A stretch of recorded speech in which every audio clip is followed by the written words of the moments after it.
Hello there my lovely jewelry makers, I'm Christina of CSLdesigns, and in today's tutorial I'm going to show you how to make this mermaid style wirework bracelet. So I made a few variations of this, both with and without beads, and also one that's oxidized because this design is perfect for that because of all the texture. And if you like any of these in particular, they will be available for sale in my shop along with other jewelry kits and tutorials. Otherwise, if you want to learn how you can make your own, then keep watching. Now first of all we're going to need our wire. So the wire that I'm using is a regular round copper wire, and the first gauge here is a 1mm. This will be our base wire. Then I'm using a 0.4mm for the weaving wire, and finally a 0.3mm to attach our beads with. And the beads that I'm going to be using are these 3mm Preciosa bicones. They're going to add a lovely sparkle to the piece. Now of course you can play around with what beads you want to use, or even leave them out if you don't want to use any beads at all. Now to finish off the ends of the bracelet, I'm going to be using these ribbon ends here in connection with this E6000 glue that works great with metal. And in the ribbon ends we have these loops where we can attach our findings. So I'm using a lobster claw clasp, an extended chain, and a few jump rings, but you can of course use whatever kind of clasp you prefer. And as for the tools, of course we need some flush cutters so we can cut our wire. And then I'm using both tweezer nose and chain nose to manipulate the wire with. Now useful links will be in the description box down below like usual. Otherwise, let's get it all ready and let's get started. Then we need to cut some wires ready. So first of all, I have 10 lengths of my 1mm of about 25 centimeters each.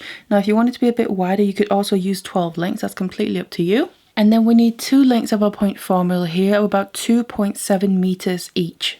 So to get started, I'm going to first of all separate my wires into 2 groups. So one group will have 5 lengths of the base wire and then 1 length of the weaving wire here. That's if you're using 10 lengths of the base wire in total. And then from here I'm just going to grab one, and we need to first of all attach this weaving wire to the base wire. So I'm just going to leave a short little tail of the weaving wire and then start towards one end of the base wire, and then wrap the weaving wire around the base wire just once here to attach it, and we can use the weaving wire to hold on to as well. And now what I'm going to do is straight away bring in another base wire, lay that on top of the other one. Then I'm going to take my weaving wire over the top of both of them, come down behind and go over the top again. So I'm basically doing a double wrap around both of the base wires. Now what I just like to do, especially as we're starting out here, is grab a pair of pliers and just squeeze the wraps nice and tight. And then from there I'm going to come up between the 2 base wires, push that down, grab another base wire, lay that as the new top one, and then I'm going to go over the top of the top 2 base wires,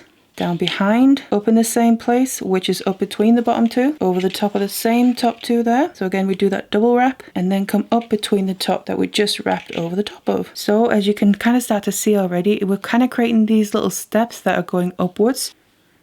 Add the next base wire as the new top one, go over the top of the new top 2, keep making sure we have the wraps nice and tight, come up in the same place to wrap around the same 2 wires up between the 2. So I've now got 4 base wires attached here, and for this group I've just got the one left, so do the same thing, add that as the new top one, do the double wrap around these top 2 wires, and then bring the weaving wire down behind. And if you need to, you can always just squeeze the wraps nice and tight together. So now you can really see those steps we've created going upwards, almost like a staircase. And now we need to work our way back downwards. So this is the top step. So I'm going to go downwards on the other side here, which means I need to step down 1 base wire. So I'm coming up between the 2nd and 3rd one from the bottom there, and then wrap around the 2 above that. So leaving out the very top wire, come up in the same place so we can repeat and get that double wrap, step down once more. So up between the bottom 2 now, and down between the 2 we wrapped over before, and then just repeat for a double. Again, making sure the wraps are nice and tight. Now we're not going to wrap around the bottom 2 base wires here. The bottom wire needs to be free, and that's because before we move on I just want to bring this into position and start creating the design that we're going to get as well. So take this bottom base wire that's not been wrapped and then bend it upwards and then push it to go over the top of the weave basically. And then from here I'm going to put a finger on either side to kind of hold it in place, and then bring the wire back down, but making sure I create a curve on the top so that when I bring it down and come back out in the same direction as the others, it meets back up nicely like this. And we've just done it, so it basically swaps from the bottom to the top but in a nice curved design. And now I'm just going to put this aside because we got this ready, but we then also need to use the other wires. So grab the remaining 5 base wires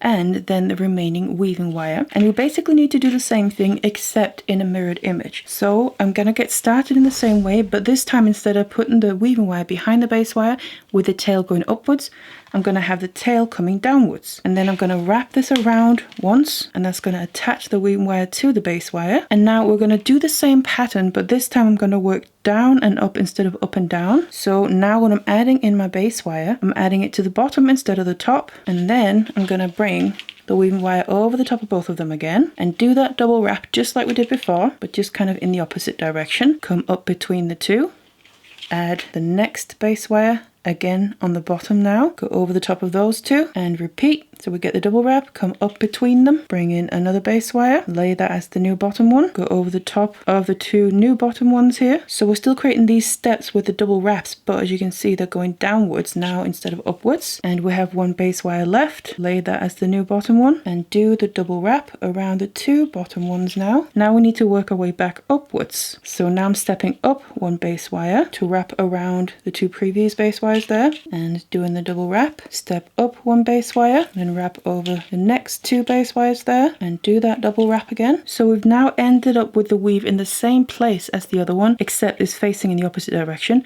What we then also need to do is take this, in this case, top base wire, that was the bottom one and the other one, and just kind of shape this like we did, but again opposite. So push it upward so it's sticking away from the other ones. And now we want to bring it down over the weave, put your fingers on them and then bend it back out to the side to go straight out with the rest of them, kind of joined back up in the group. And that is basically both groups of wires in the position now where we can actually start to join them together. So you can kind of start to see the effect we're going to get. That's why we started with the two separate groups, because it's almost like working on each side at a time and then we just join them up as we go. But this is then our starting point. So now we're going to make the first connection point right there in the middle. So I'm going to take one group and kind of put it on top of the other one a little bit, just at a slight angle here, because that's how it's going to end up as we're naturally working with it. So we just have one group on the bottom and one group on the top. But then I'm going to take, in my case, I'm just going to use the top weaving wire here. And basically we need to continue the weave to connect them. So that means I'm going to use the bottom base wire from that top group along with the top base wire from the bottom group. So I'm coming down behind and then I'm going to come up between the top two base wires in the bottom group here. Use the weaving wire to help pull them as close together as possible. Now I'm then going to have to just bring my weaving wire in between both groups here to then get in position to come down above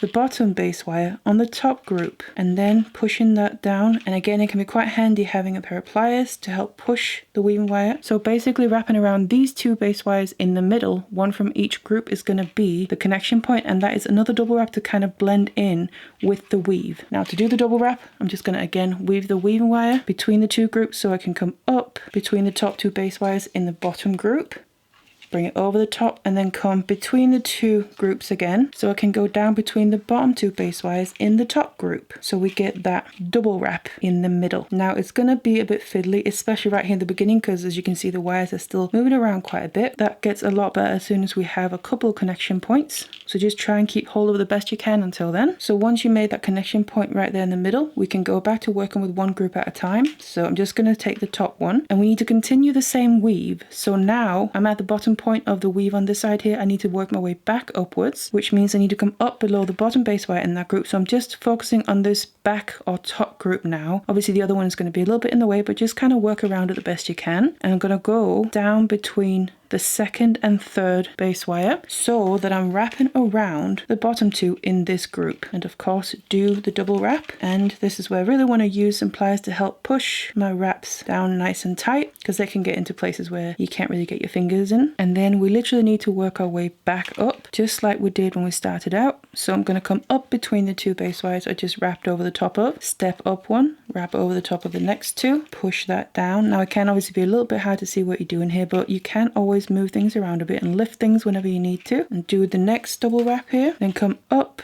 between the two base wires we just wrapped over the top of, move up one more base wire and repeat for that double wrap. And then as you can see, we're almost back at the top, so we just need to incorporate that wire that we moved from the bottom to the top so that gets incorporated into the weave as well, which means we're basically just wrapping around the top two base wires in this group now. And then what I'm going to do straight away is move my way back down, still doing the steps there with the double wraps. So just moving down one wire at a time, just like we did in the beginning. And now I'm at the point where I have one base wire left that I haven't wrapped as we've gone back down, which is the same point we were at when we then did this curved section. So that means this bottom wire is what we need to bring up, but I'm just going to wait to do that. So we stop wrapping as we're going back down before we include the bottom one there. Then I'm just going to put that weaving wire out of the way way so we don't get tangled up. And this is now the front group that I'm going to be working with. So what I'm going to do is first of all just bring the weaving wire in between the two groups to come out basically on the other side of that wrap we did in the middle to connect the two. And we then just start doing our double wraps. So I'm putting my weaving wire down between the second and third base wire from the top and pushing that down, and then go down in the same place and again push them nice and tight. Now I'm going to come up between those two base wires so we can step down to the next base wires and do the double wrap around them, and then I come up between the two that I just wrapped over the top of and use that to help push the wraps tighter together. And now I'm at the point where I have this wire we brought from the top to the bottom. So again, just like we did in the other group, just incorporate that, do the double wrap just like the other times, and now we're at the very bottom here.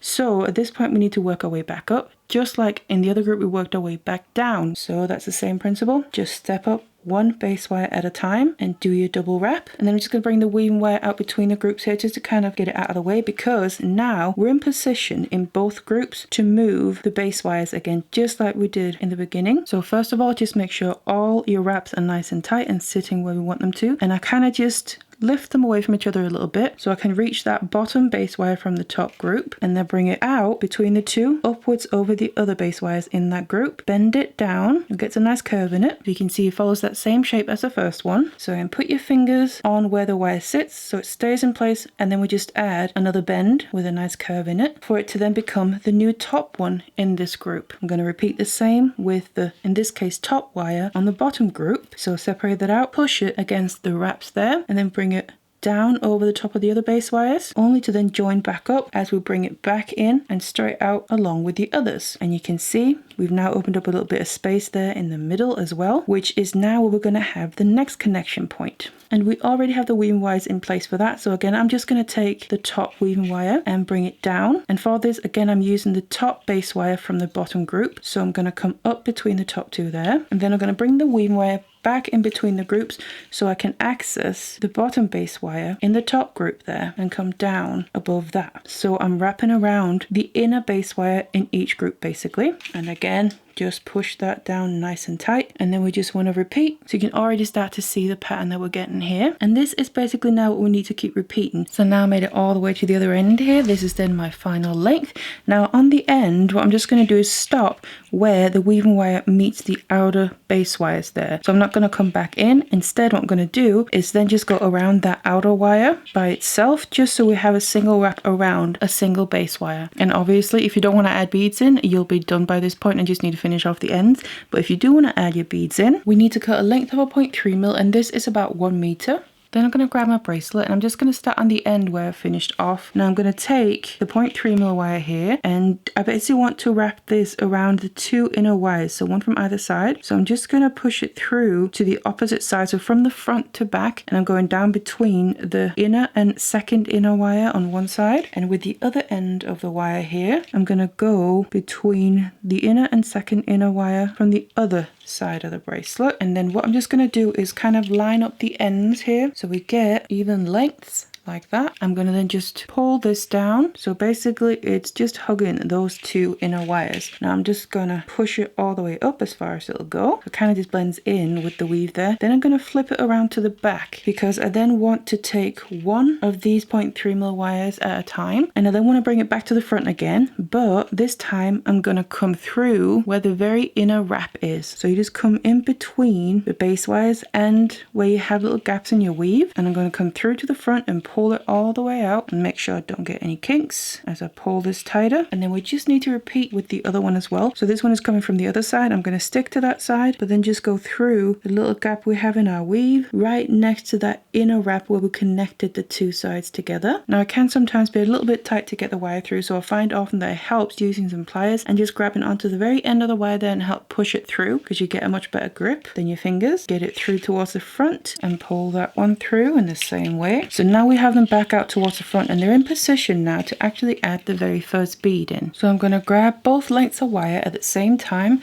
and then get right to the ends, then take one bead, and then I'm going to go through the hole in the bead with both wires at the same time and in the same direction there. Let it then drop all the way down. And then here we just need to kind of give it a little push, and then again take both lengths right at the ends, and together what we're going to do is then go through that little gap in the middle. So go through that hole with both wires and then gently pull them through so the bead ends up sitting sideways. Then I'm going to flip the bracelet to the back again, separate the wires out, and then with one wire at a time I'm going to go through that same space again, push the wire through to the front, and then on the front we have a little tail coming through. Just going to grab onto that and then pull it all the way. Repeat with the other one on the other side. Now back to the front, because we now have both wires in position for the next bead. So again, make sure they're pulled tight, bring them together, go all the way to the end, grab a bead, and then go through the hole at the same time in the same direction, and let it drop all the way down. And then down here, just make sure to push it and then bring the ends through that gap right there in the middle through to the back, and then just pull it nice and gently, and we then make sure that the bead ends up sitting sideways just like this. And then we're back to the back side of it, separate the wires out, and then we basically just want to keep repeating this. So now we're at the other end here. We just need to finish off our wires. So the wires that I've been using to add in the beads, I'm going to wrap one around a base wire a couple of times, and then just take the other one and do the same thing on the other side. That way we secure the wires in place so we can go in and cut them off securely. And then one at a time, cut off the excess of the wire like that, get rid of it. Make sure to just push down the end, and then we just want to go around and cut off the remaining ends as well of our weaving wires. And then we're going to deal with the base wires. First of all, I just want to straighten them all out, because on this end they're going outward and away from each other. On the other end they're crossing over like that. So on one end at a time I'm just going to straighten them out. This one I'm going to bring them closer together, so something like that. Now on the other end, we just need to do the opposite. So just open them up a little bit. So again, they're coming out straight at the end, all next to each other. And then we just got to get rid of the excess here, because obviously this is too much wire to go inside of a ribbon end, which is going to sit right here in the end after where our weave ends. So I'm going to grab my flush cutters, and we need to start cutting these wires down. And I like to just use my ribbon end here as a reference to see where I need to cut, because we don't want to have too long lengths left, but also not too short. So I can see roughly about here, they need to fit inside nicely. Now what I'm going to do is go towards the middle first of all and start cutting them down. So you can just cut off one length at a time. And what I like to then do is use that length that I've already cut and kind of put back of my pliers against it, and then use that as a measuring tool almost to cut off the rest of them, except for the two outer wires, the one on either side. We end up with somewhat of a straight line across. And then what we need to do is take the outer wires here, just one at a time, and then I put my pliers on that at about the same length where I cut the other ones off, bend it against the pliers towards the other side, and repeat with the other one, but obviously in the opposite direction. So these two are now basically laying on top of each other. And then again, I'm going to grab my flush cutters and then one at a time cut them off in the middle. So one I cut off and it's ending there in the middle, and the other one I cut off almost in the same place, so that when they're both cut, the two ends will end up basically meeting in the middle like that. Now of course, just flip this around and just prepare the other end in the same way, and the ribbon end is going to fit just perfectly over the end there. But before we can clamp it down, we just need to add our glue. So I'm going to get my E6000 out, and I personally like to just use a toothpick to apply it with. So any application tool that you got handy, get some glue onto the toothpick, and then I'm just going to get it inside the ribbon end here and basically cover the inside walls. Now we don't have to fill it up completely because it's just going to come spilling out as we clamp it down, but just make sure you get a decent amount and that you cover the inside walls there. And then what I have left on my toothpick, I like to then put on the end of the actual bracelet itself, and I just make sure to get glue in between the wires there in whatever gaps you've got, because that way when we put the two pieces together and let them dry, they're going to adhere really nicely and securely. Then grab the ribbon end, place it on the end of the bracelet, and I like to just hold the piece in my hand and put a finger on either side to hold it in place while I clamp it down. And I go in and just gently start to clamp it from one side to the next until I'm almost all the way clamped, and then I just take my fingers off, make sure it's still in the middle, because you can just adjust it a bit if it's slid to one side or something. And then if you're happy with it, go in and do your final squeezes and make it nice and tight. And I also like to go in from the sides and just close up those gaps on the side. And then you just need to obviously do the other end and then let this dry, and then you got the loops in the ribbon ends here where we can attach our findings, and all that's left to do then is shape the bracelet. So now I got both ends finished off, and I've also attached my clasp. Then I'm just going to start shaping this into the bracelet shape, so obviously it'll fit our wrist. wrist. So you can either do this around something that has the size and shape you want it to have, like a bracelet mandrel, or you can just use your hands and fingers. So obviously make sure that the front here is facing towards you, and then you want to start putting a curve into it, going back and forth from side to side, just gently, a bit at a time, working our way towards getting the two ends closer together so we can obviously start to use the clasp. And I personally like to do more of an oval shape rather than a round. I feel it sits better on the wrist. And then we have our clasp and extender chain ready to use. So the bracelet is now finished and ready to wear. So that's how you make this mermaid style wirework bracelet, and don't forget they will be available for sale in my shop along with loads of other jewelry kits and tutorials. Otherwise, I really hope you enjoyed this one. Thank you so much for watching it, and I'll see you in the next one.